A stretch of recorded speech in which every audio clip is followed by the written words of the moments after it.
যদি কোনো মানুষ বিপদে পড়ে, একটা উঁচু স্থানে দাঁড়িয়ে লাল কাপড় হাতে নিয়ে নাড়াচাড়া করে, মানুষরা দেখে মনে করে লোকটা বিপদে পড়েছে, বাঁচাই, সাহায্য করার জন্য এগিয়ে যায়। আল্লাহ রসুল কি প্রযুক্তি ব্যবহার করে নাই? ওই সময় আল্লাহ রসুল লাল কাপড় উত্তোলন করেছেন সাফা পাহাড়ের মধ্যে উপরে উঠে।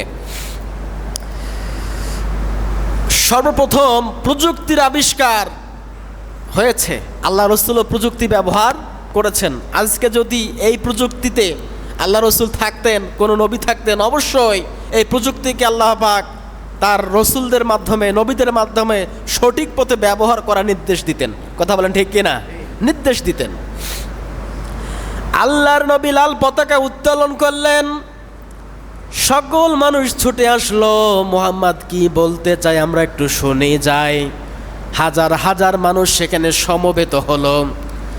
আল্লাহর নবী সবাইকে ডাক দিয়ে বলছে, ও মানুষ সকল, আমি যদি এখন আপনাদেরকে বলি এই পাহাড়ের অভ্যন্তরে একদল সৈন্যবাহিনী রেডি হয়ে আছে, আপনাদেরকে অতর্কিত হামলা করবে, আপনাদেরকে অতর্কিতভাবে আক্রমণ করবে, আপনারা কি বিশ্বাস করবেন?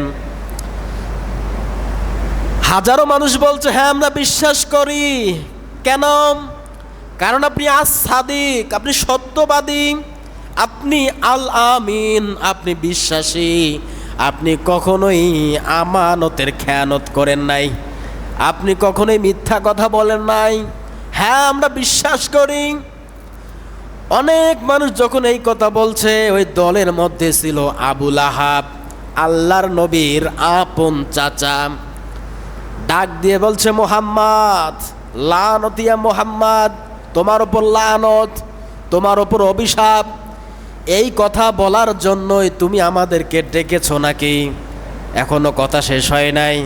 আল্লাহর নবী বলছেন, হে মানুষ সকল শোনেন, আল্লাহ পাক রব্বুল আলামিন আপনাদেরকে সতর্ক করার জন্য আমাদেরকে পাঠিয়েছেন, আমাকে পাঠিয়েছেন। জাহান্নামের আগুনকে ভয় করেন, আর লা ইলাহা ইল্লাল্লাহ বলেন, আল্লাহ ছাড়া কোনো মাবুদ নাই, আল্লাহ ছাড়া আমরা কারো ইবাদত করব না।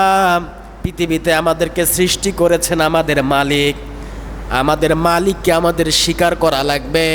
আর নবী আমি মুহাম্মদ, আমাকে আল্লাহ পাক পাঠিয়েছেন দূত হিসাবে, নবী হিসাবে, আমাকে মানেন, স্বীকার করেন।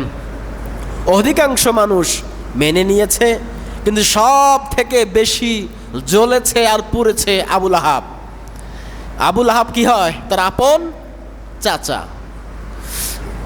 আবু লাহাব ডাক দিয়ে বলছে, মুহাম্মদ তোমার ধ্বংস হোক, এই কথা বলার জন্যই তুমি আমাদেরকে ডেকেছ। তাফসীর কারকরা লিখেছেন, শুধু এই কথা বলেই আবু লাহাব থেমে গিয়েছেন তা নয়, একটা পাথর নিয়ে আল্লাহর নবীকে নিক্ষেপ করেছে। বলি নাউজুবিল্লাহ। সূরা লাহাবের ব্যাখ্যা বলছি, এর শানে নজুল বলছি। সম্মানিত হাজিরিন, যদি কোনো বিষয়ে তাফসীর করতে হয় কোরআনুল কারীম থেকে, আল্লাহর কসম করে বলি, কোনো সূরা বা একটি আয়াত, একটি শব্দের তাফসীর করার মতো যোগ্যতা, জ্ঞান, দক্ষতা, আল্লাহর কসম আমি নগণ্য গোলামের কিচ্ছু নাই, কিচ্ছু নাই আমার কাছে। কিন্তু আমি চেষ্টা তো করতে পারি ইনশাল্লাহ, নাকি? কোনো আয়াতের তাফসীর করতে গেলে সর্বপ্রথম শর্ত এর সঠিক তেলাওয়াত, শুদ্ধ তেলাওয়াত লাগবে, এর সরল অনুবাদ লাগবে, এর শানে নজুল লাগবে, এই আয়াত সম্পর্কে বর্তমান প্রেক্ষাপটের কি মিল রয়েছে এটা বলা লাগবে, এবং এই আয়াতের মূল শিক্ষা কি এটা মানা লাগবে। কটা বিষয় বললাম? কমপক্ষে 5টা। এই 5টা বিষয় মাথায় রাখা লাগবে, তারপর আয়াতের পূর্ণ তাফসীর করা সম্ভব, তাছাড়া হবে না। এখন আমি আপনাদেরকে আয়াতের শানে নজুল বলছি। আবু লাহাব ঢিল দিয়েছে আল্লাহ রসুলকে, পাথর দিয়ে আল্লাহ রসুলকে ঢিল মেরেছে আবু লাহাব। আল্লাহ পাক রব্বুল আলামিন চিত্রটা তার কুদরতির চোখে দেখেছেন কি দেখেন নাই বলেন? আল্লাহ পাক তো সব দেখেন, জানেন কে কি করে। আল্লাহ পাক রব্বুল আলামিন বিষয়টা পছন্দ করে নাই।